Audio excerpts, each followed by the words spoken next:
This podcast contains adult language and stories of true crime. If you don't like laughing, crying, or being horrified at the actions of other humans, this podcast is not for you.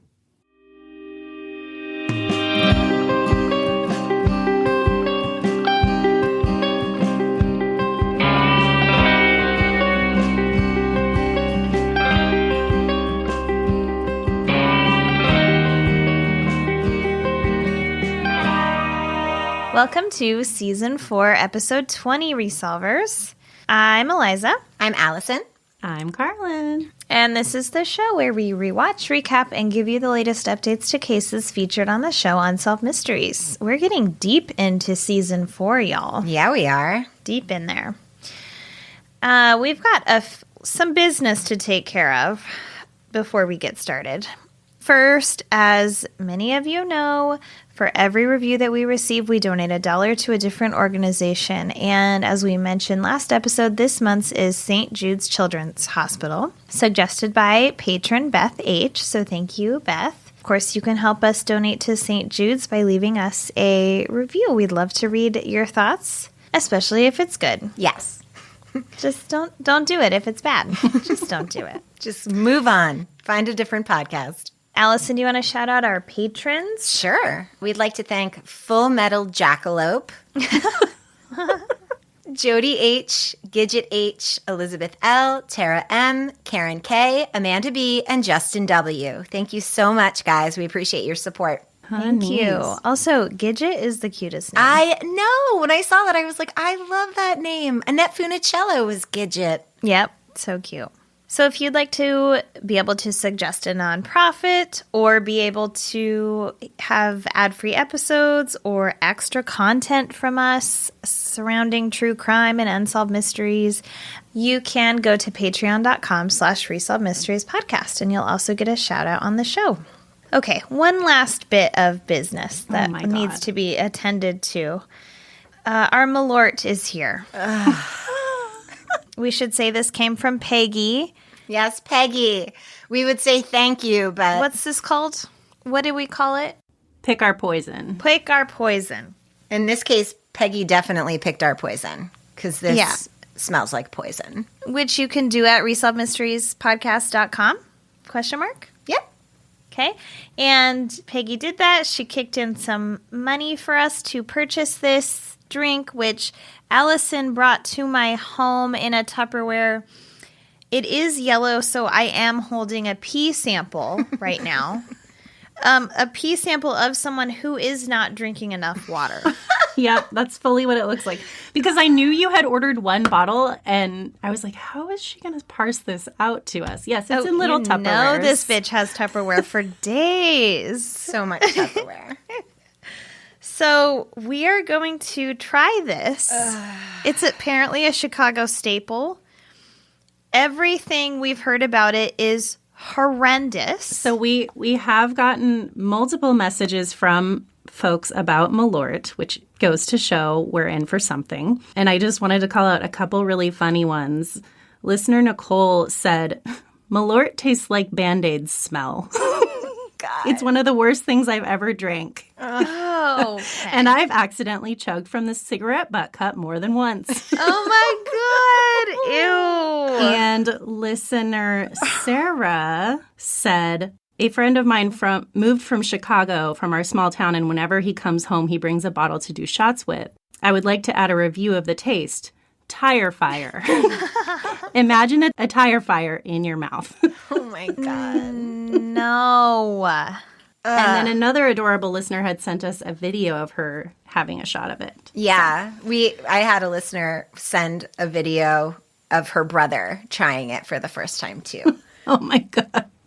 I do want to say, too, I'm doing a dry January. So this is the only alcohol that I am going to drink all January, and I am so upset about it. That is really horrifying. It's terrible. Oh, no. So subsequently, I now have 4 beverages on my desk right now to chase whatever the hell this is going to taste like. I'm really scared. Okay, ready? I'm going to pour a shot. No, I have to pour it into the shot glass. Yeah, me from the too. Tupperware. Me too. Honey, you gave me a large portion. I know. Well, I mean, they came. She's afraid she'll like it so much that she'll have to keep drinking it and break her dry January. So she had to stretch it out. Oh my God. Okay. I'm not going to lie. I'm only pouring a half glass. Okay, but Karlin, this is a Swedish drink. So you need to get on top of it. Oh, wait. Let me read you the description on the back of the bottle. Okay. Jeppson's Malort has the aroma and full-bodied flavor of, quote, an unusual botanical. Mm-hmm. Its bitter taste is savored by two-fisted drinkers. What does that mean? Heavy alcoholics. I also love how they say it's an unusual blend, but they don't give any detail as to what's in that blend. No, nary a detail. Tire fire. My nose is burning off right now. I don't know, because I like some Aquavit, but this is not. This says, here's an ad from 1953, the world's driest dry liquor. Ew. If Jeppson were a horse, Jeppson Malort, which it ain't, and you are a rider, which possibly you ain't neither, you might then like to switch? You just don't switch from drinking chips. What the fuck? I don't know. Cut that. Okay. Here we go. I'm drinking out of my Tupperware. Oh no, I'm really, really scared. Okay, ready? Come on. What if I throw up? Okay. Okay, ready? Oh, wow. 1, 2, 3. Ah! Oh my God. Oh my gosh. Oh Not even my that bad at gosh. all. To me, it tastes like bitters. It is. It's Swedish bitters. The aftertaste is like garbage. Tastes like Band-Aid smell. I'm not getting that. Oh my God. It smells really terrible, but I don't think it tasted as bad as it smells. I am getting... What am I getting? What are you getting, Eliza? Please tell us. I'm getting some herbaceous. I'm pouring a second glass, by the way, as I say this. Why? Jesus. Wow. I don't know if I'm actually I going to will drink it. tell you this. I'll run you the taste bottle. Does not leave your mouth. Yeah, it's lingering. I've drank 3 different things, and I can still taste it. It's One of the things I drank was bone broth, and I can still taste it. oh wow, it smells so bad. Yeah. but it does not taste as bad. Karlin loves it. I don't love it, but to me, it just tastes a lot like herbs and bitters. Try it again, Karlin. Okay. Yeah, I love you sipping it out of that Tupperware like a cat. Like a two-fisted cat. Oh my God. The taste doesn't go away. The taste is forever in my mouth. Karlin loves it. Look at her. She does. It's not that bad. Oh, I want your husband to try it. I'm my curious. Oh, he has. He's like, what did Alison just drop on the porch? And I was like, Malort. Pee? And he was like, oh.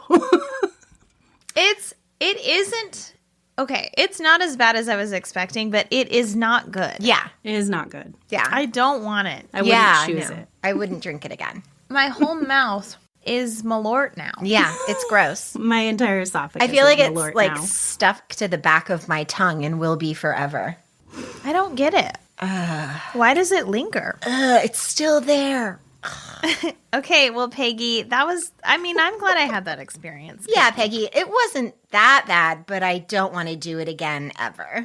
Which is what we expected. I'm curious to know, do people make cocktails with Malort, and is it better? Is it ever used in a drink? Like with I some doubt simple it. syrup, like maybe like brown sugar simple syrup or something. Ooh, that sounds kind of nice. I wonder, or an apple. I feel like an apple something would That be makes good. sense. Yeah. Well, we've got a little left, so if you Yeah, want to come let's- over in February, we can mix some mixed Malort drinks. Yeah, because that's what we need to be doing instead of using your new cocktail recipe book. My Nomad recipe book. I'm very excited. We're gonna have a cocktail party in February. February for sure. 1st, baby. February 1st. All right, let's move on. Okay, let's never speak of that again. Thank you, Peggy. Thanks, Peggy. If others want to pick our poison, you may. Yes, you can go to resolvedmysteriespodcast.com, and then there is a tab that says advertising and support, and you can pick our poison there. Ugh. All right. It's never going to leave. No. It's still here. It's forever. All right, Karlin, this is an interesting one. Only 2 segs to cover, but one of them is the amount of 5 segs. So, Yep. So we discovered while I was watching it that there was only 2 segs. And it's because this one was 30 minutes long. no. So this is, sorry, I don't have the document up. I'm really distracted by Richard Mins. No, I know what it is. Trust me. This is the wanted segment of Richard Mins. And then the second segment is a Lost Heirs segment, and it's the story of Katherine Bennett. All right. Ready? Should we go brush our teeth? I think we should not, and we should give an update on when the Malort taste finally leaves our mouth. Oh, my God. Okay. Okay. Let's do it. Here we go.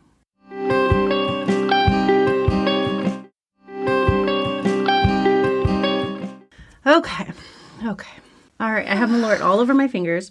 It's everywhere. You got tire fire fingers. Band-Aid smell. Okay.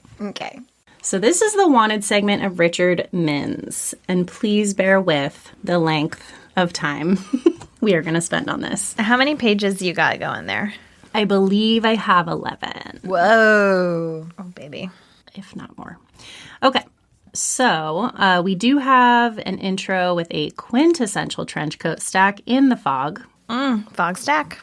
But we're going to skip the intro because they give a lot of the story before we actually hear the story. Cool. So Richard Min and Barbara Petrowski met in January of 1977 on the ski slopes of Aspen, Colorado. Stack says that Barbara was only 23 and very naive, and Richard was 47 and a sophisticated, smooth-talking comedian who could adjust to any situation. So then we have an interview with Barbara, and she says when Richard first approached her, he was loud, he was dressed in a fluorescent yellow ski suit, and he was bragging about what a great guy he was. Ew. Yep. She says when he saw how it affected me, he quickly changed his persona. That's scary. Which is a red flag. Yeah, that's not a good thing, Barbara. Mm-hmm. She says he became quiet, charming, and almost shy. And I also do need to mention the very weird saxophone music that is playing under Barbara's entire interview. Oh, I don't think I noticed that. It is a lot, and it is very distracting. Barbara says eventually she fell head over heels in love with Richard. Then Stack says Richard Mins was anything but shy. He was a dedicated, flamboyant bodybuilder. And then they show a swimsuit photo of him while Stack is saying this. Stack tells us he made millions from a chain of upscale health spas based in Texas, which I do need to tell you, in my research, I discovered the name of these health spas was President and First Lady Health Spas. What? Yeah, that's definitely what I think of when I think of a president and a first lady is a gym and a health spa. Why? It will become more clear as we move along. Okay. Oh. Stack says he was a man who always got what he wanted, and he wanted Barbara. Ew. Barf, barf, barf, barf, barf. And the amount of images, you mentioned the swimsuit one, but the amount of images that they have to show is so many. Stack says within 3 months, Barbara had moved from LA to Houston to live with Richard.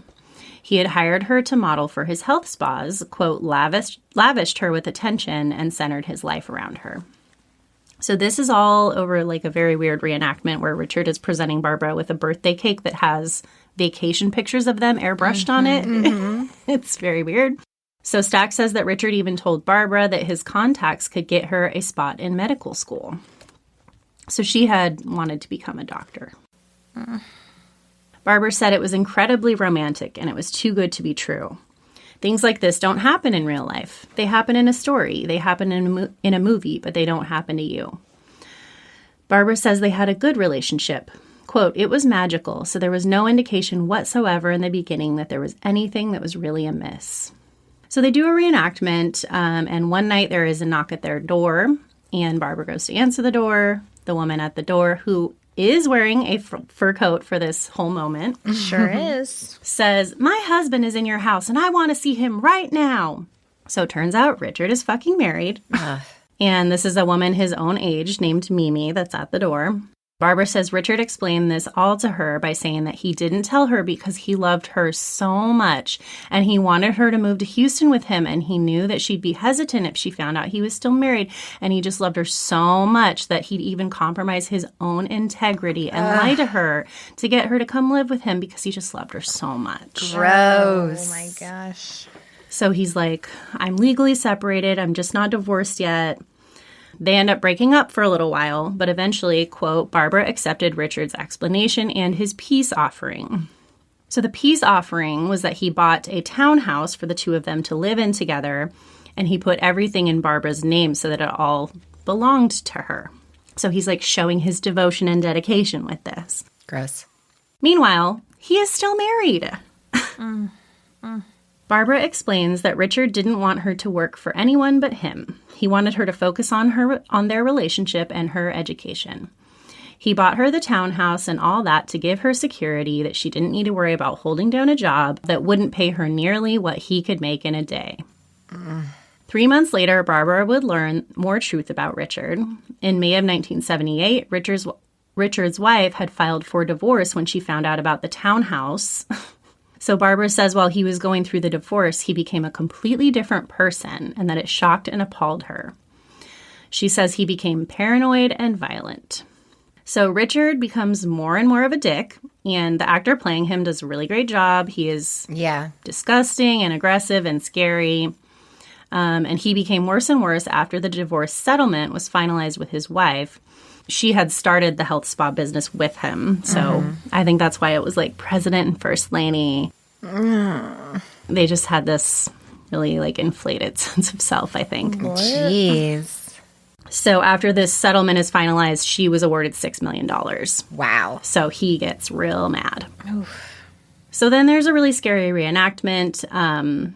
He's being super angry and aggressive after reading something in the finance section of the newspaper. And she's trying to calm him down. She's like, oh, it's okay. And like trying to hug him and stuff. And he just starts being a total dick. Stack tells us that Barbara had recently found out she was pregnant. And Richard had suddenly put his plans to marry her on hold. Lovely. I read at one point that they did have a wedding ceremony in Mexico. So I'm wondering if it was more of just a ceremony and there was plans to have a legal marriage afterward. Yeah, I could see that. Which is where some of the complications later come in. Okay.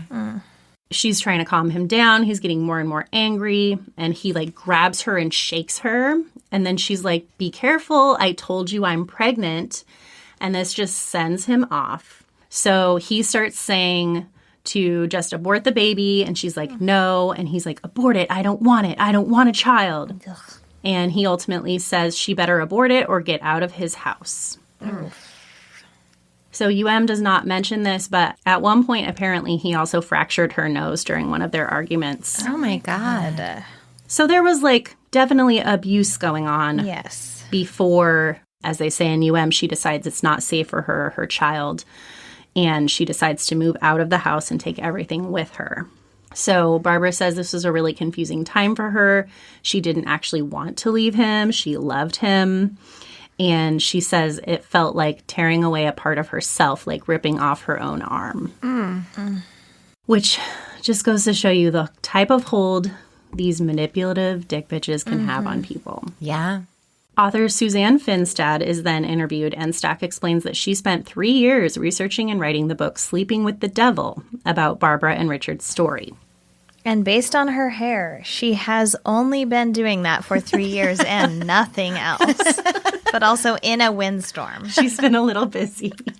It was funny when they would interview her and Barbara, the juxtaposition of the two women.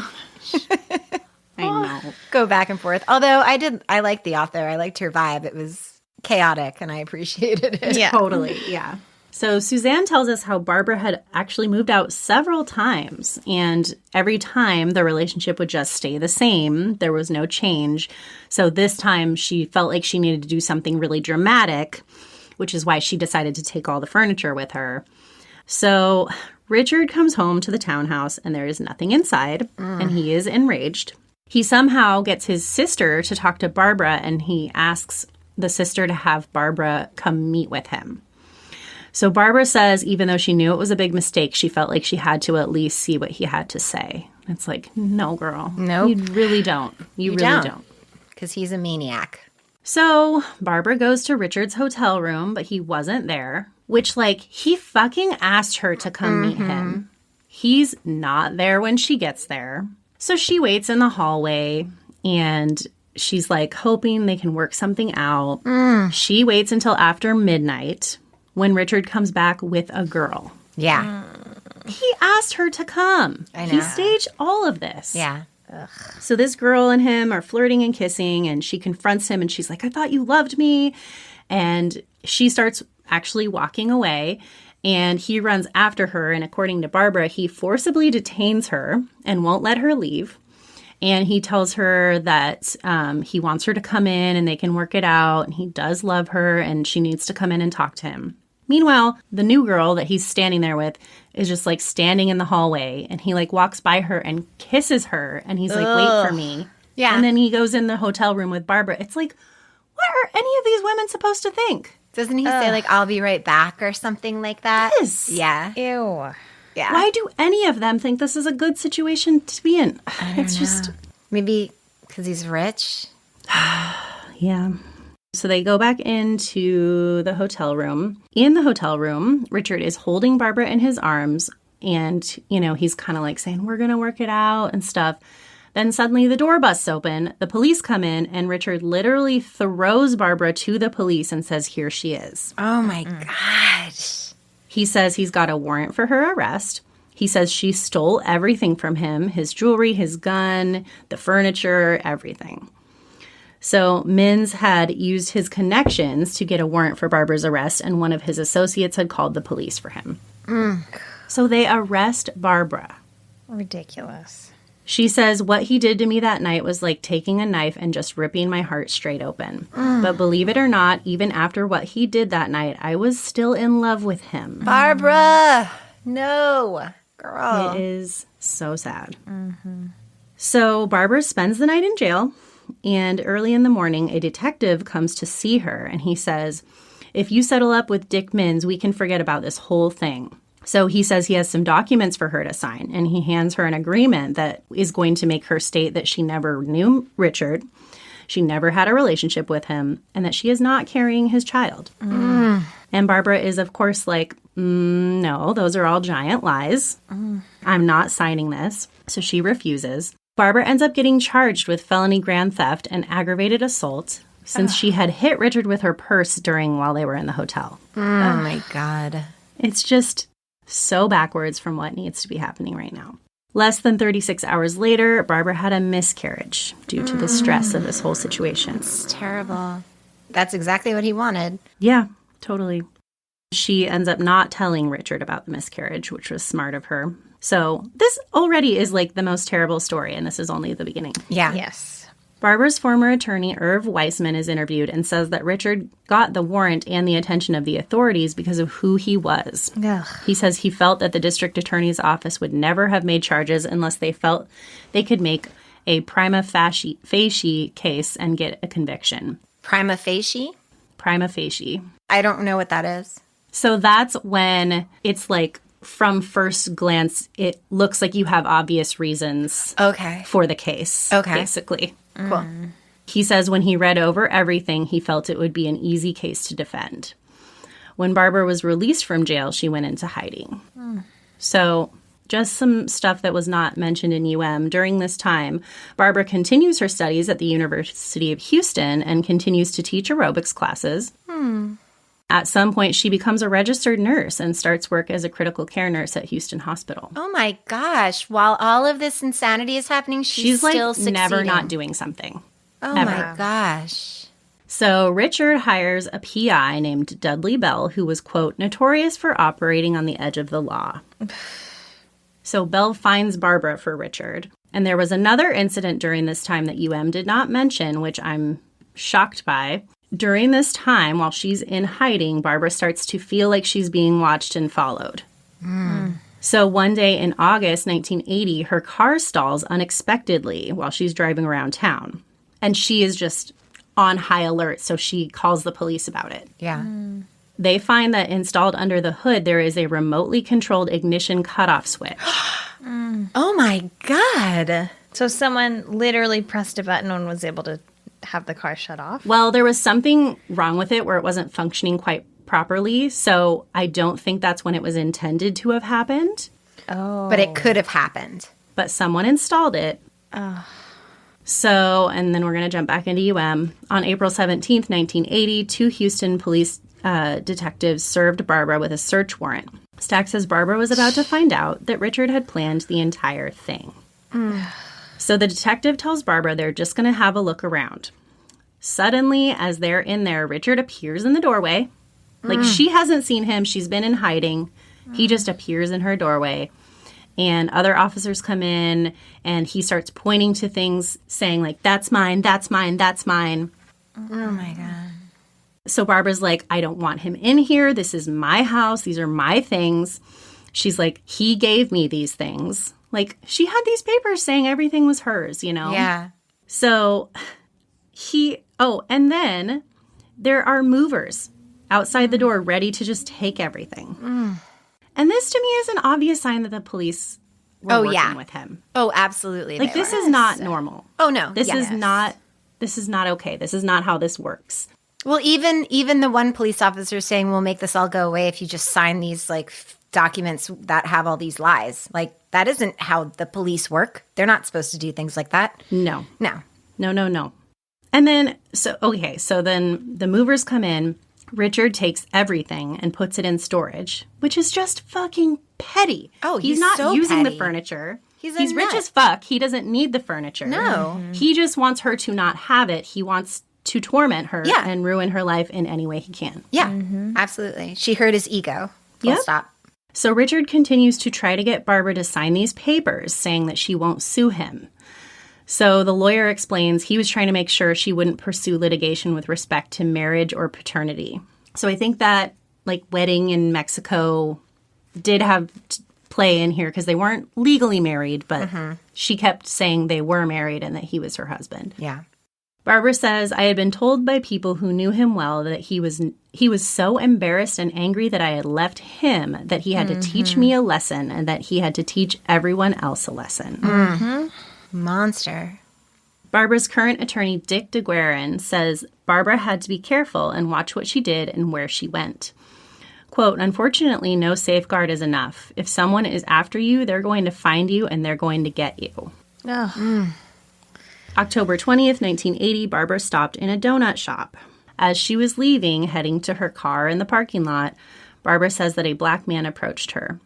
Barbara says she knew right away what was going to happen and that it was the moment she was afraid of. In the reenactment, the guy is in the car with another person. He gets out, puts on a ski mask, and walks towards her car window, which is down. He pulls out a gun and just starts shooting her. But again, UM doesn't really include the full details of what actually happens in this moment. So this man comes to the side of her car, and he's pointing a paper bag at her. Okay. The man pulls the trigger of a .44 caliber revolver inside the bag, but the hammer catches on a pillow that's intended to muffle the sound of the shot, and the gun doesn't fire. Whoa. So this gives her enough time that she realizes what's happening. He removes the gun from the bag, but she's like desperately trying to put her car in reverse. Oh my God. Slams on the accelerator and like ducks down and tries to like turn. Oh my God. So she's like facing the passenger seat. So the car does go a few feet, but then stalls because of like her pressing the accelerator down all the way. Oh my God. So then this allows the man to fire 4 shots into her back. 4 shots. No. So she immediately feels numb from the chest down, and she realizes that she can't get up. But so this little mistake with him with getting caught on the pillow saved her life. Yeah. Because he would have shot her in the head. Yes, probably. he was like Wow. point blank ready to shoot her in the head. Wow. Also not included in UM, by total chance, a police patrol car is driving by right as this happens. Oh, wow. Which I think also helped save her life because Yeah. immediately someone was informed that this was going on. Yeah. One of the 2 police officers inside sees the shooting, and both officers hear the shots. They see the assailant jump into a Cadillac driven by a second black man. The officer gives chase, and at the same time, they radio for an ambulance. So she does have an ambulance called immediately, which is amazing. Wow. The ambulance arrives at the parking lot and takes Barbara to the hospital where she undergoes emergency surgery. So Stack tells us that the bullets collapsed her lung, severed her spinal cord, and left her paralyzed from the chest down. And amazingly, she does not lose consciousness this whole time. Wow. And just really quickly right here, I wanted to interject the type of stuff that Barbara was doing and like what type of person she was before this. So she had entered a marathon, her first and only marathon before the shooting, where she came in second. Oh, wow. My gosh. She held the record for endurance water skiing with 80 miles at Lake Tahoe, California. She was a nationally ranked athlete, a snow skier, a scuba diver, and a professional model. Oh, my gosh. So I just want to show like what kind of devastation this was to the type of life she was leading. Yeah. When the paramedics asked who was responsible, she said Richard Mins. Wow. Like, she knew. She had felt she was being followed. Like, he was haunting her life. Like, she knew it was him. And the guy didn't rob her. He just came to kill her. Why would he do that? He just came to kill her. Mm-hmm. Did you see that one of the notes that he had written her said, to a beautiful woman, an amazing athlete, and a fortunate lover? Oh, gross. Yeah. Ew, I hate him so much. He's awful. So then Stack has very unfortunate word choice, but he says, within minutes of the shooting, 2 small-time hoods from California, Nathaniel Ivory and Patrick Steen, were arrested for attempted murder. Oh, boy. Again, UM does not give details, but what happened was those 2 officers saw the 2 men speed away in the Cadillac, and then a short chase later, they crash into a pole. Whoa. And the 2 men jump out and run away on foot. Oh, my gosh. So not long after, they find Patrick Steen and Nathaniel Ivory hiding in a nearby field. So that's how they're apprehended. Okay. And, like, thank God, they were really terrible at this.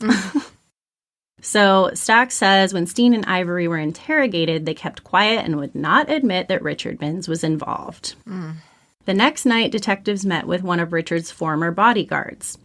The man did not want to go public, but said that a month earlier, a contract had been put out on Barbara's life. They ask him by who, and he says Dudley. So this is Dudley Bell, the crooked PI that Richard had been working with. So they ask him who Dudley works for, and he says he works for Richard Min. They ask if Richard paid him, and he says no, Dudley did, but Dudley works for Richard. So in the reenactment, he's like, you dummies, I'm telling you, Richard is behind this. Like, I'm not saying it, but I'm saying it. But all of that was a completely separate incident. So the next day, police learned that a trucker in California named Robert Jess Anderson was the owner of the getaway car the men used who shot Barbara. So Steens and Ivory tell the police that a guy named Bob Anderson hired them to kill Barbara.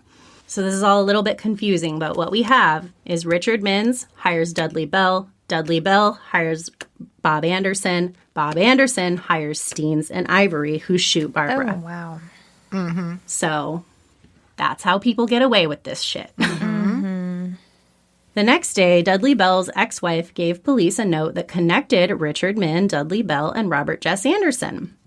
The note was written on Richard Min's hotel stationery in Dudley Bell's handwriting, and there was a list of Robert Jess Anderson's guns on the back. But again, that's like circumstantial, maybe, you know? Right. October 28th, 1980, 8 days after the shooting, Robert Jess Anderson was arrested on charges of conspiring to commit a murder. In the interrogation room, Anderson is denying he knows the shooters, and the officer is like, no, they confessed, and they said you hired them, and, like, we have all this other evidence, like, we have you. So the officer tells him he's ready to cut him a deal that will probably ensure he doesn't go to jail at all if he cooperates and tells them what they need to know. Ted Wilson, the assistant DA, says they knew they needed his cooperation because they knew there were people above him that were involved, and they knew they needed to get to them. So Anderson ends up telling them, yes, Dudley Bell hired him, tells him what his involvement was, but then he says in the end he called it off. He says that he suspected that Bell was working for Mins, but he didn't have proof. So Stack says, despite Anderson's cooperation, the DA said he simply did not have enough evidence to indict Dudley Bell or Richard Mins. Horrifyingly, Stack then tells us that Mins was never even questioned once during the investigation. Oh, I forgot. Is that because he had law enforcement on his side? Like, because of his connections? Had to be. Right? Yeah. I've looked at it a few different ways. I can't think of any reason. Yeah. And not just on his side, but probably that he's paying. Yeah. Yes. Right? Yes.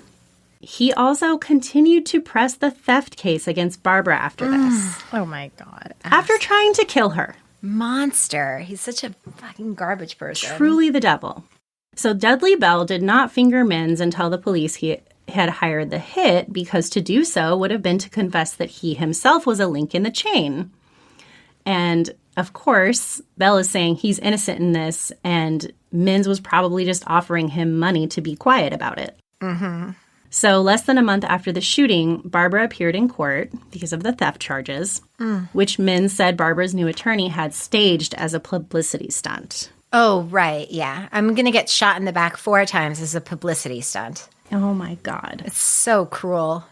So Barbara says, I was shot, I was paralyzed, I was sitting in the wheelchair. He wasn't being questioned. He wasn't being indicted. Neither were any of the other people who were involved. Yet here I was sitting in a courtroom, my first trip out of the hospital, facing theft charges that he had fabricated. How has she gone on? I truly can't. I would die of anger. Like, I would actually die of anger. I would just let it consume me. Like, the hate would just fully consume me. It's just the most wrongdoing. So Stack tells us that the theft charges ended up being dropped on a technicality involving the search warrant. So Barbara didn't even get to prove her innocence, which is just so sad. Like, she wanted to go to trial for this just to show that she wasn't the bad guy in any of this. Yeah. And that he was, Like, I completely get it that she wanted to see this through. March 30th, 1981, Nathaniel Ivory and Patrick Steen were convicted of attempted murder and each sentenced to 35 years. Less than a year later, Barbara filed a civil suit for wrongful injury against Minns, Steen, Ivory, Anderson, and Bell. And I did read at one point that she was asking for $220 million. Wow. But of fucking course, before the deposition, Minns left the country and disappeared. Apparently, he avoided the suit by saying he was in ill health, despite the fact that witnesses reported to have seen him water skiing in the Bahamas. Oh, my God. Oh, my God, of course. DA Ted Wilson says Minns remains a suspect in the case, but unfortunately, without more significant evidence, he can't be indicted or tried. Barbara's lawyer says lots of indictments have been made on less evidence than the state has on Dick Minns. Yes. Oh, my God.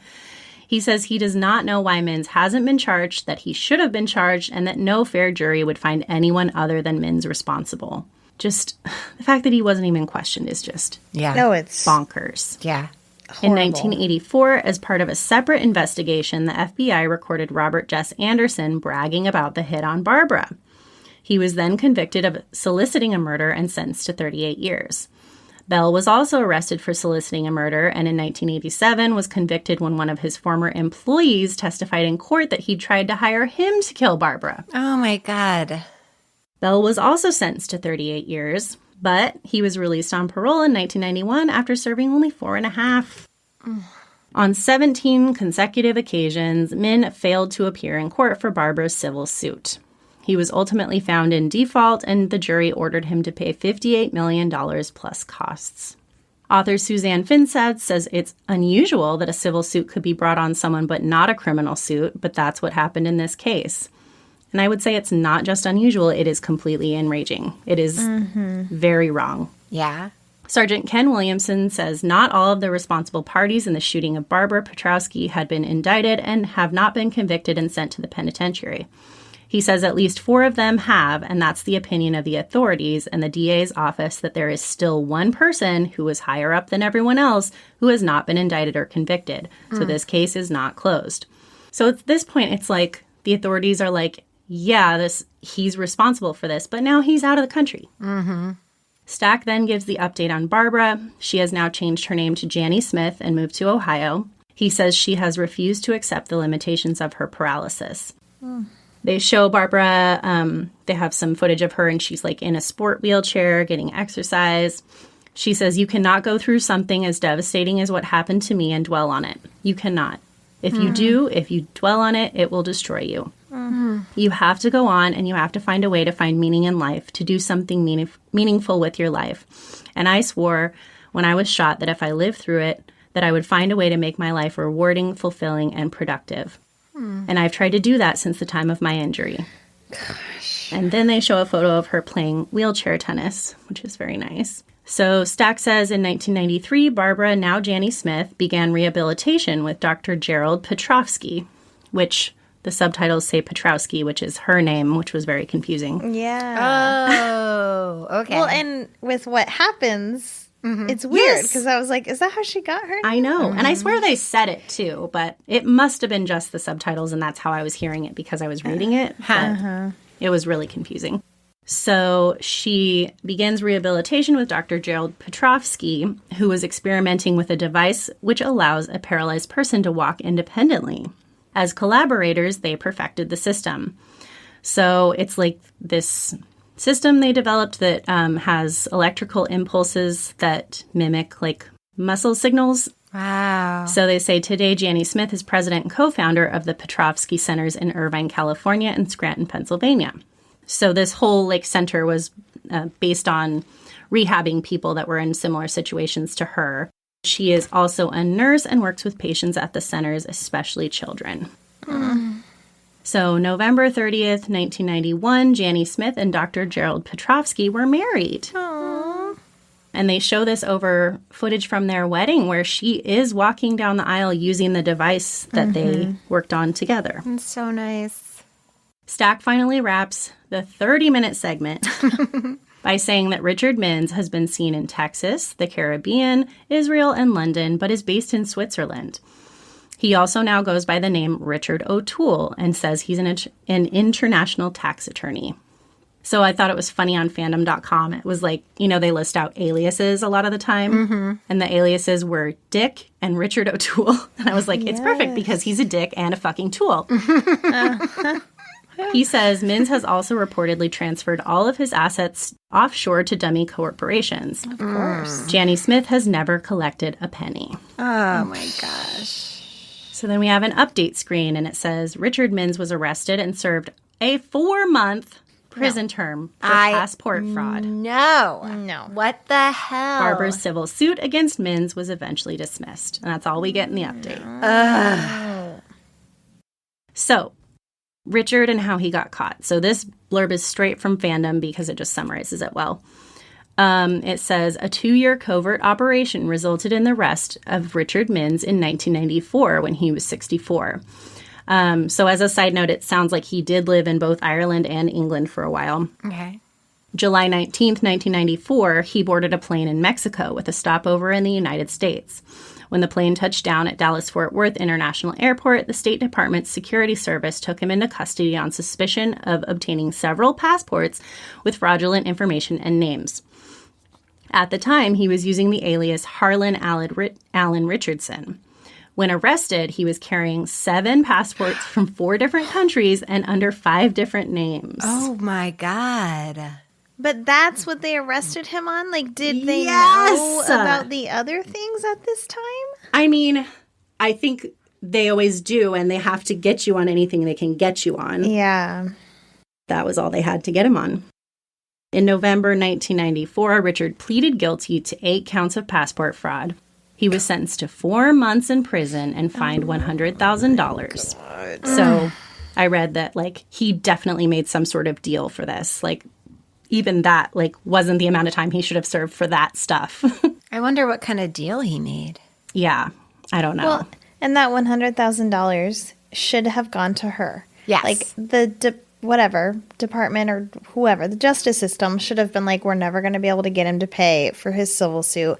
We will give our $100,000 fine that he's going to pay us to his victim. Yeah. They should have done that. And then later in November, he is deported back to Ireland, where he holds a passport because he was in the United States illegally. And then he later returns to Switzerland. Wow. Yeah, so this was a blurb. It said he was deported last year after pleading guilty to passport fraud and cannot re-enter the United States without the permission of Attorney General Janet Reno, said George Bishop, Mintz's attorney.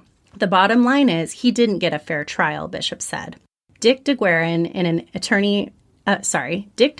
attorney representing Petrowsky, said he will file for a rehearing before the appeals court and that the opinion will be appealed to the Texas Supreme Court if necessary.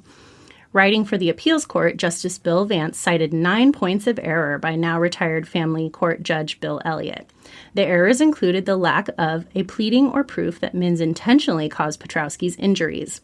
Vance also said there was insufficient evidence to support punitive damages and that the award was excessive and that the court abused its discretion in refusing to admit evidence concerning Petrowski's credibility and veracity. Oh my God. The 1987 gross. decision awarded Petrowski $18.1 million in actual damages and $14 million in punitive damages. Mins now lives in Switzerland, Bishop said. So then, in May 1995, Janney's civil suit against him is reversed because he kept just not appearing for court and because the appeals court said that it had not been proven that he intentionally caused her injuries. Oh my gosh. He hired someone to kill her. That is intentionally causing someone injury. And basically what that's saying is, if they just don't show up, we're going to reverse it Yeah. eventually. Yeah, so it eventually was just dismissed and he ended up paying nothing. So Janney later sued the city of Houston, Good. claiming that the Houston Police Department knew about the hit a month before the shooting but did nothing to protect her. Wow. So what she's referencing is that fucking thing that was put in her car Yes. because that was clearly intended to help murder her by stalling her car so someone could come kill her. Wow. But they did nothing about it. She also claimed that members of the police department were hired by Richard to harass her. Obviously. Yeah, when they busted into her apartment and let him take everything. Yes, 100%. In January of 1998, a federal jury awarded Janney $22 million in that case. However, in January 2001, a federal appeals court reversed the decision. Jesus. So what it came down to essentially was that they said, even if like individual officers in our police department were involved in this, if you want to sue the city, you have to prove that there's a pattern of this type of behavior. This poor woman. And there was no pattern of the behavior, so she couldn't sue the city. Oh my God. It's like so maddening. Yes. it Like is. you said, I don't know how she went on. At some point, Barbara was also on an episode of 60 Minutes. As we know, the book Sleeping with the Devil was written about Barbara and Richard. And in 1997, they made a movie based on the book, also called Sleeping with the Devil. I found this and I just thought it was interesting. Janney, at the time, had written this letter to a colleague of her husband's at the School of Allied Health. And I'm not sure why, but it said, "Dear Carol, as promised, I am sending some of my thoughts about the television movie to be aired on CBS this month. These are informal musings I scratched down quickly in no particular order. This movie is not my life story. I served as a member of the production team and as a technical advisor. I also had an infinitely tiny acting part, which was great fun. A few events from my life became a springboard for the script. There are many things in the movie that are contrary to who I am, what I stand for, and what I believe. I asked the producer not to use my name, and he was kind enough to comply. The character does not reflect my attitude, feelings, or beliefs. The movie does not include any of my hard-won accomplishments or the work I've been involved in all these years. It also does not include Dr. Petrovsky's Nobel Prize nomination. Wow. This movie is going to help me fulfill a lifelong dream, to go to medical school. I've had numerous movie and book offers over the years, and although many of them were generous, I've always declined. But in this case, the timing seemed providential. I want to attend medical school, hopefully at Loma Linda, and this movie has provided me with the tuition to do so. Wow. I was shot 4 times at point-blank range, and as a result, I am paralyzed from the chest down. When those 4 bullets struck my body, I prayed that my life would be spared. And I promised that if it was, I would make my life as rich and productive and fulfilling as possible. I have always been grateful that my prayer was answered. The character in the movie becomes bitter and angry when she learns of her paralysis because this is a more normal response.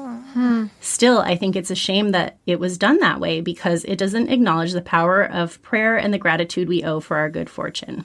Wow. At one point in my life, walking was my dream, and I pursued it vigorously. It was exhilarating beyond words when that dream came true. But I hope this movie does not send a message that walking is the end-all for people with paralysis. Really, it's something most 2-year-olds can do, and it shouldn't define you as a human being. Wow. I do hope, instead, that the movie inspires people to go after their dreams, whatever those dreams might be. All of the actors, members of the production team, crew, and extras were a great pleasure to work with.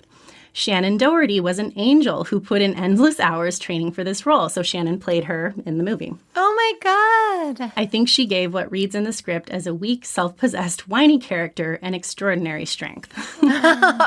Sincerely, Janie Smith. So I just thought that was interesting. Oh, wow. It sounds like the movie did not depict her as a person, but kind of followed the story. She is so incredible. Yeah, I know. She really is. So there were just a few other achievements of Janie's that I wanted to share. This is another quote from her. "It was rough after the shooting, but I never wanted to give up or die. Never. The most important thing for me was that I wanted to walk again," she said. "Everyone told me, 'You're crazy.' That just made me more determined. I decided I was going to give myself 5 years, and in 1985, in the Honolulu Marathon, with the help of computerized electronic stimulus equipment, I stood up and walked 7 miles. Wow. She walked 7 miles in a marathon. Oh my God. In 1990, Janie was honored as one of the 10 outstanding young Americans by the USJCs. And as we know, in 1991, she got married. She walked down the aisle at her wedding. She co-founded this medical center with her husband. Jeez. Also, at one point, she became the top wheelchair tennis player in the world and the second-ranked marathoner. Oh my God. Which is so cool because Eliza knows, but my uncle was also paralyzed while doing something active and also played wheelchair tennis and was professional. So wow. I just thought that I was didn't really know that. cool. Cool. So people on the message boards agree on a few things. First, that Minns is totally responsible for this. Yeah, obviously. Allegedly. Second, that this is one of the most frustrating cases ever on UM. And this is like one of the biggest dick bitches we've ever seen. Just like, ugh. Someone actually wrote to us about how much they hate this guy, like before we covered this. Mm-hmm. Everyone also agrees that he got away with things because of his money and his status. Of course. Yeah, he was definitely paying people and all that. And then lastly, several folks agreed that the saxophone music in the segment was really terrible and distracting. And then I found one comment from Robin Warder in 2017 that I thought was interesting. So he said, "Rewatched this again for the first time in ages. The one thing that took me by surprise was seeing an interview with Dick DeGuerin, who was Barbara's lawyer during her lawsuit. As you might know, DeGuerin was prominently featured in The Jinx because he went on to become Robert Durst's lawyer and got him acquitted for murder by claiming self-defense. I didn't realize that. Oh my God. He says, quite ironic when you consider that Durst and Richard Minns were both prime examples of guys who got away with an awful lot because of their wealth. Wow. He says, though karma eventually caught up to Durst. And then another user commented right after Robin and said, DeGuerin also defended David Koresh and Tom DeLay, two big Texan dicks. Jeez. Everything's bigger in Texas, right? Oh my gosh. So Koresh was a cult leader for the Branch Davidians with allegations of child abuse and statutory rape. And DeLay was a Republican politician who went to jail for campaigning money laundering. Yep. I thought it was pronounced Koresh. Koresh. Oh, Koresh. Mm-hmm. Yeah. What did I say? Koresh. Koresh. Yeah. Wow. So that's a disappointment for that lawyer. I know. So I really regret to inform you that he is still alive. Ugh. He is just living his fucking life in Israel.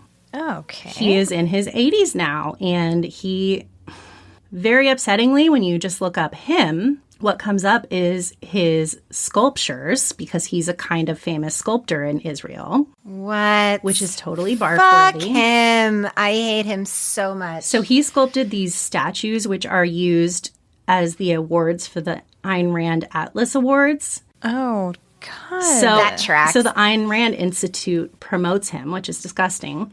But this is a blurb from the website of Hay Hill Gallery, which is where his sculptures are on display. And it said, the event was accompanied by a showing of sculptures by Richard Minns, which are based on Rand's most famous novel, Atlas Shrugged. Gross. A cautionary tale about a dystopian socialist United States. Minns, the 85-year-old sculptor, led a small group of us past his work, explaining what they meant.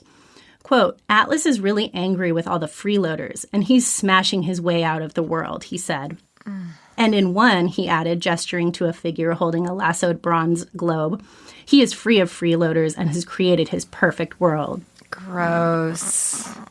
And I also read that he sculpted his own face as the face of Atlas in these sculptures. Of course he did. Of course he did. Because he is so barf-worthy. Yeah.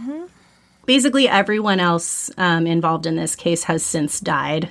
They've all died between the 90s and now. But fucking Richard is still alive. Everything worked out for Dick Mins, just living his best life. Yep. So I did try to look into Barbara and Gerald. It does look like the Petrovsky Centers are no longer in business, and I'm not sure why. I couldn't really figure that out. I also can't tell if they're still married. It does appear that she lives right next to Loma Linda University, which he works for again. Okay. So probably, and they did have some shared addresses in the last few years, but it was kind of hard to tell what was what. But I did find this, which I thought was really sweet.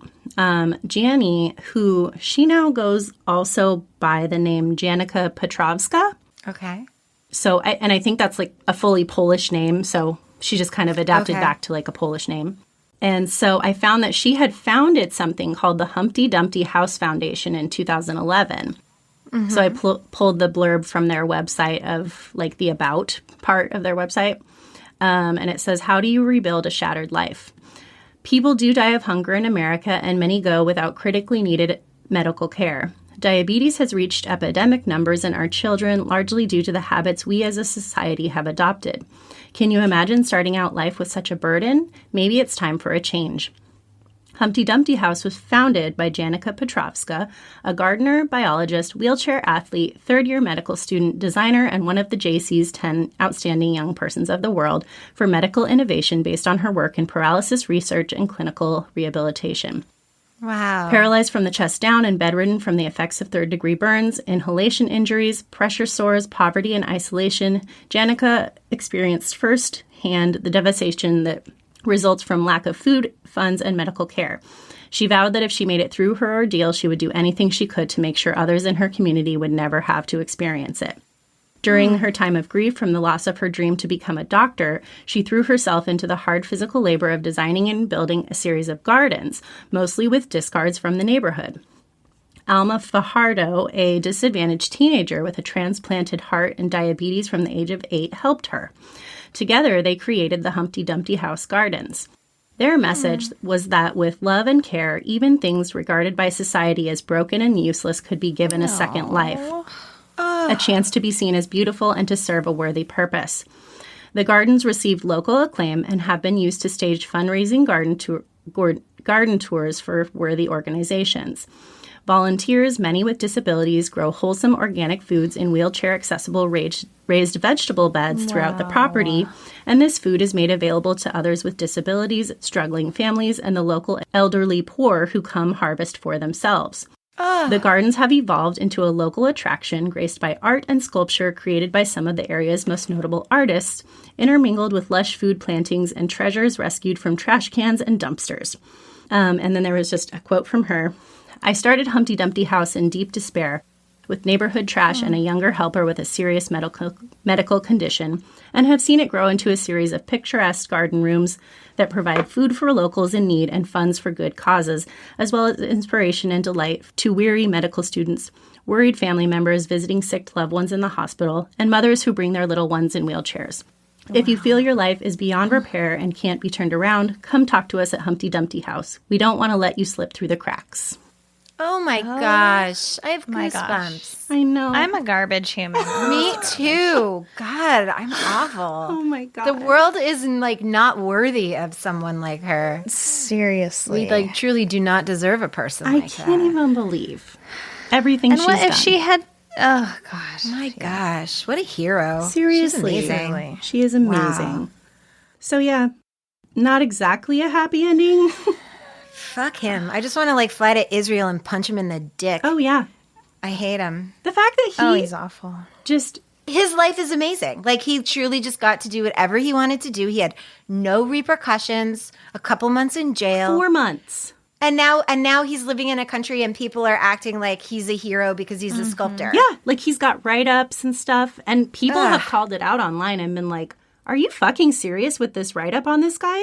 He's a fucking Google monster. him. You know what Yeah. he's done. Everyone knows what he's done. And he hasn't even bothered to change his name. No, because he's a narcissist. He's a total narcissist. Yeah. Like even... And of course, he's sculpting fucking Atlas His Shrugged face. with his face on the Yes. character. Just The whole thing makes me so sick. douchiest. Gross. Ugh. Garbage. So disgusting. Garbage. Kill it with fire. So frustrating. Oh my God. But I'm glad that Janica has, Yeah. she's come around to like Amazing. live a life that she can be really proud of, and that's amazing. She's an incredible person. Yeah. Just an incredible person. Wow. Wow. Nice work, girl. I know that was a lot. That was a lot. Good job. You crushed it. You did it. My name's Brian Stratton, And I'm Rob Milne. and we co-host Marvel by the Month, a podcast that takes you through the history of Marvel Comics 1 month at a time, from August 1961 to whenever they decide to stop making these things. It's like the best book club in the world, hosted by guys who thought they knew a lot more about this stuff before they started this podcast. Look for Marvel by the Month wherever you get your podcasts, or at marvelbythemonth.com. All right. So the second and last segment of Season 4, Episode 20 is the story of Katherine Bennett. Stack begins by saying that it seems like every town in America has a village recluse, a mysterious soul who chooses to remain alone, isolated from the community. Katherine Bennett of Portland, Oregon. Oh, hey. yeah. I was like, why am I doing this segment? Was just such a person.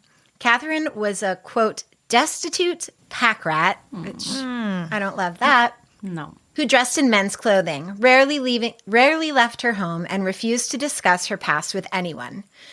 And Katherine's outfit in the reenactment is very Portlandy. It's a big, oversized, cozy sweater over like a button-up flannel with a pair of Dickies. Love it. So I feel like, Katherine was maybe OG of Portland style. So for years, Katherine was viewed with curiosity by sympathetic neighbors. What no one had suspected was that Katherine had amassed a modest fortune with more than $125,000. But on the day she died, Katherine Bennett was a woman with few friends and no family. Perhaps one of our viewers can help find the heir to her estate. Little is known about Katherine before 1941. That year, she met a handsome young soldier named Gilbert Bennett. 6 months later, they were married. After the Second World War, they settled in Portland, Oregon, where Gilbert worked as a professional photographer. Katherine became his favorite subject. The two shared a love for the great outdoors. At every opportunity, they would escape to the unspoiled rivers of the Pacific Northwest. And I love this reenactment because it's all places in Oregon. Marion Bennett, Katherine's brother-in-law, says that they loved the outdoor life and they'd fish every chance they got. They were very devoted to each other. Truly, they were inseparable. Every place they went together. He says that he's very sure that they were very much in love with each other. And the reenactment couple is so adorable. Like, they're just the cutest little things. Gilbert and Katherine never had children, which is probably why they liked each other so much. Just kidding.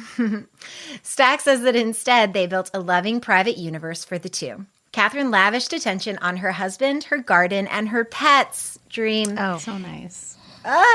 Yet she remained intensely private about her past.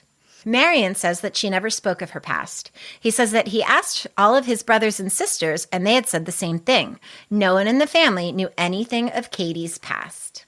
Stack says that in 1980, after 38 years of marriage, Gilbert Bennett died. So sad. So sad. Katherine's world began to crumble. Marion says that when she lost Gilbert, she lost everything. Marion asked Katie about her relatives, but she said that she was raised in an orphan home and didn't have any relatives. He says that Katherine withdrew and wouldn't come to holiday dinners when invited, and Marion says that eventually they lost contact with her.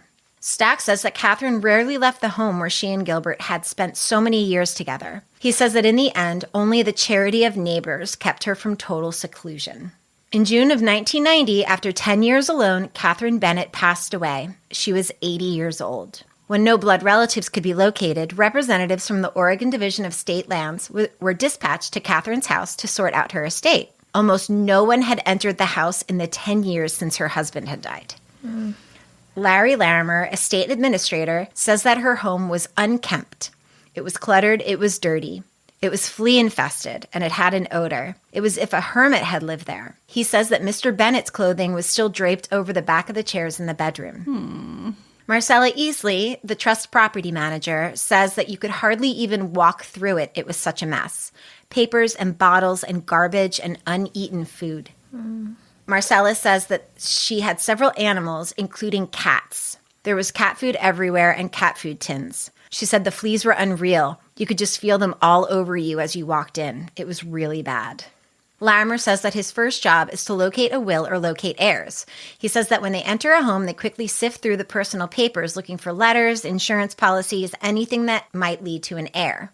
Stack says investigators never discovered a will, but they were surprised to discover that despite her surroundings, Katherine Bennett was anything but destitute. They came across unopened Social Security checks dating back to 1981 and valued at more than $30,000. In addition to loose change, they found a number of coins worth $1,500. And finally, investigators discovered that Katherine had squirreled away nearly $60,000 in 2 separate bank accounts. After her house was sold, the value of Katherine's estate was valued at more than $125,000. Stack says that officials in Oregon have launched an extensive search for Katherine's heirs because Gilbert is dead and state law requires that the estate goes to the nearest blood relative. What complicates this is the fact that almost nothing is known about Katherine's past, and much of what is known is fraught with contradiction. Katherine Bennett was born in Kansas City, Kansas in 1910. She once told her in-laws that she was raised in a Catholic orphanage after the death of her parents. However, a document notarized in 1945, 3 years after she was married, Katherine presented a completely different story about her life. She had said that her father had died prior to her birth, but that her mother was still alive and married to Joseph Fabek of Kansas City. The document also mentioned a brother named Martin Juratovich. Then there's an update that says that a distant relative of Katherine's was located and awarded half of the estate. No other relatives have come forward, so the remaining money went to the Oregon State Treasury. Lucky Oregon. Okay, so aside from the update, I don't have much to add here. There isn't any information about who the relative was that inherited the money and whether or not it was because of the segment or through other channels.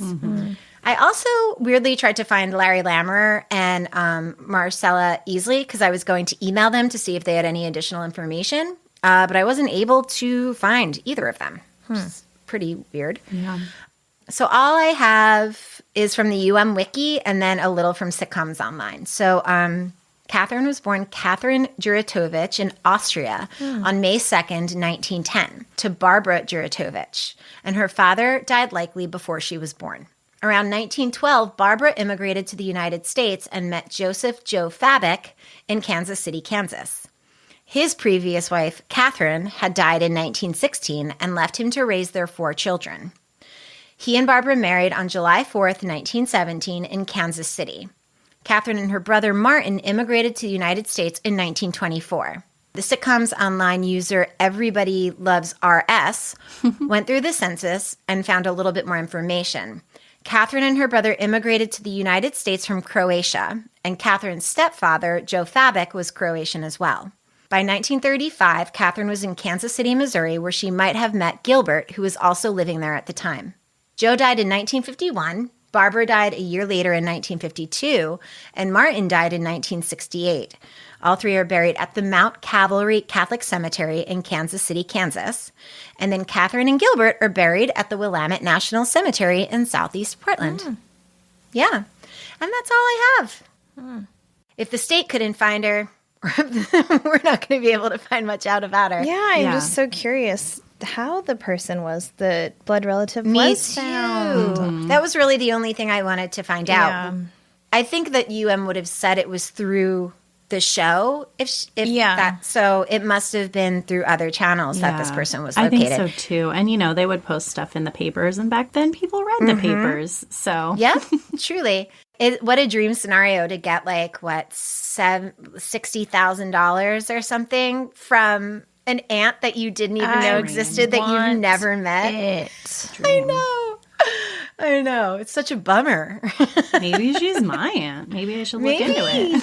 You guys have been here for a while. Well, I also read that the statute of limitations has expired. So Oregon got to keep the money, honey. Of course they did. Mm-hmm.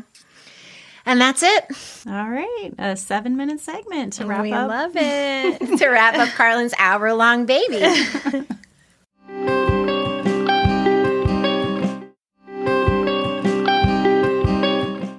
Okay. I have things to share. Yay. I love that. I know. It's only because we've taken a bit of a break. Mm-hmm. So okay. This is what I'll start with. We watched The Landscapers on HBO with Olivia Colman. And I'm pulling up the other guy's name, but he's in Harry Potter. Oh, David Thewlis. It's so good. True crime fans will love it because it's based on a real couple in England that was accused of murder. And What? I haven't even heard of this. Yeah, I think somebody's recommended it to us, haven't they? Really? I think so. I talked about it to you guys, I think. Oh, maybe already. that's what I'm thinking of. But it's only 4 episodes, so it's very short. And of course, Olivia Colman is incredible. Mm-hmm. The way they do it is very interesting. Like, the character, who's based on a real person, loves Westerns. And so the art direction, will sometimes actually have the characters in a Western. Oh, neat. But still, living out the story, and then it, goes back into, and it's hard to explain, but I highly recommend. It's very good. Nice. Yeah. So mine is, there was recently an update to the West Memphis 3 case.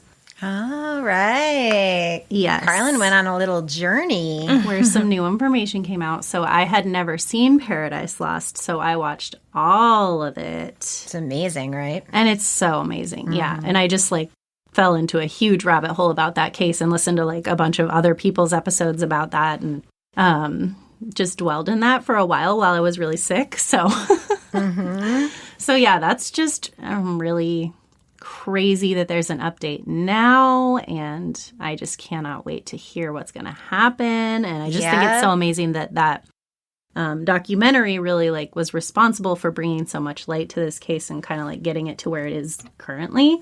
Yeah. So highly recommend if you've never watched it. It's such a wild one, and they did a really good job. I think I've watched those documentaries 4 or 5 times. Yeah, I would for sure rewatch. There's so much info. It's just an incredible documentary series. Yeah, because I just knew the broad scope of sort of what happened, so it was really cool to deep dive and get all the info. Yeah. I have a recommendation, but it comes with a huge trigger warning because it was super, super bummer, and I made a mistake of binging it. And so it's a CBC podcast. It's called Hunting Warhead, and it is about the hunt for this person who created these child sexual abuse image websites. No. And it is the hunt for the person, and then once the person is caught, it is interviews with the person. No. And it's really, really rough. I mean, I guess, I'm recommending it because there was a lot of stuff that I didn't even know. And what I learned was more upsetting than I thought could possibly be. No. I think it's an important listen. So, obviously if this is something that deeply triggers you, don't listen to it. And even if it doesn't deeply trigger you, you will be very upset. But I think it's important because there was a lot of things that I didn't know when it comes to the trafficking of children and these sexual abuse images and how these people set up these forums and websites and get away with it. And yeah, so I recommend it, but like I said, it's not an easy listen, and you shouldn't sit and listen to it for 6 hours like I did. I can't. This is not what I would expect from you. Yeah, I kind of fell into it. I listened to one CBC podcast. The other one I listened to, I listened to 2 others. One was called White Hot Hate, which was also very upsetting. It was about the white power movement in Canada and how it's connected to the military. Oh, wow. God. Yeah, that was really, really bananas too. And then I listened to another one called A Death in Crypto Land about this guy who created this website, this cryptocurrency website, and then maybe faked his own death and left with like $21 million or something, like ripped off all of these like people that had invested. Yeah. And then I heard an ad for this on those and I was like, oh. And, I knew that it was going to be upsetting, but it was like profoundly upsetting. There were a couple of times where I was like, I'm not going to listen to this anymore. But then I was like, well, I should listen to it. Like, it's important information to know. But then when they start interviewing the guy, it's just like, it becomes like really, he's just such a terrible person. Wow. It's just like gross. It's a really gross world out there. But yeah, I mean, but I do think it's something to know about. And I like learned some stuff and I was like, oh, I never would have thought. Never would have thought. God. Yeah, so if you think you can get through it, definitely listen to it. It's called Hunting Warhead, and it's by the CBC, and they always do really amazing work. Amazing. Wow. So that's my sad recommendation. Mama. Hoo-wee. Hoo-wee. Time to drink some more Malort. I've been sitting up here through my hour-long segment, and that was the only alcohol I had. I thought about it. Wow. No, thank you. I do want to say that the taste went away about 30 minutes Oh, into yes, we Karlin's forgot to segment. give an update. I agree. My time was about 30 minutes. Yeah, I didn't want to interrupt her, but it did take about 30 minutes for that to leave my palate. Well, and a little peek behind the curtain, we did think we had lost one of our files for our introduction and Karlin's whole segment. And so our biggest concern basically was that we would have to fake the Malort drinking again or have to do it again. We weren't going to do it. I didn't even think about that. I was just like, I No, can't I'm sure present this case again. Karlin, yes, no. Yeah, I said to Elizabeth, I was like, if we have to record this again, we have to find another day to do it because I am not doing that again. I'm not drinking that again. But then I was going to text you and be like, so have you drank all your Malort out of wanting to drink yourself to death from this very traumatic situation that we were just in? My Tupperware is just empty. Just a little peek. Okay. Oh, goodness. So next episode is going to be a 2-parter. And, if you've got sharp ears, you might have heard a kitty just now. A little meow meow. A little meow meow. She's doing her little chatter at one of the birds out there because also breaking news, y'all, the sun is out in Portland on January 8th. It's amazing. Happy New Year to us. It is truly life-giving, even though it's burning my retinas right now. Okay, so Karlin has the first segment. So for episode 21, it is the wanted segment of Marie Lilienberg and Maria Valen. And then I have the second segment, and it is a lost love segment about a man named Joe Soul. And then in part 2, I have the unexplained death of Gary Simmons. And then I wrap up part 2 with a fraud segment of Richard Condia. Okay. All right. Well, we love you. We love you, but not the Malort. But we love you, but not the Malort. And we don't love Richard Mins. No. Basically, we could just replace Dick Bitch with Dick Mins now. Yeah, he's a real truly. Dick Mins. Yep. We could. Yep. All right. We love it. you, Karlin. Amazing job on that horrible segment. Thank you. I'm going to drink more Malort now. Okay. Oh, God. Goodbye. Bye. Bye. Go to patreon.com/Resolved Mysteries Podcast if you're interested in supporting us there. If you subscribe at the $5 a month level or higher, you're going to get ad-free episodes, 2 extra episodes a month, and other goodies in the mail. To see photos we reference in the episode, follow us on Instagram at Resolved Mysteries Podcast and on Facebook and Twitter at Resolve the Pod. You can contact us at resolvedmysteriespodcast.com, resolvedmysteriespodcast@gmail.com, or at our P.O. Box, 14005, Portland, Oregon, 97293. Send us your stories for listener short stack episodes. If you want to email us your favorite unsolved mystery story or cold case or any nostalgia you have surrounding the show, send it our way because we love to hear from you. Subscribe wherever you get your podcasts. If you like us, leave a 5-star review and tell a friend or tell 2 or tell 3. Don't forget, for every review we receive, we donate $1 to a different nonprofit.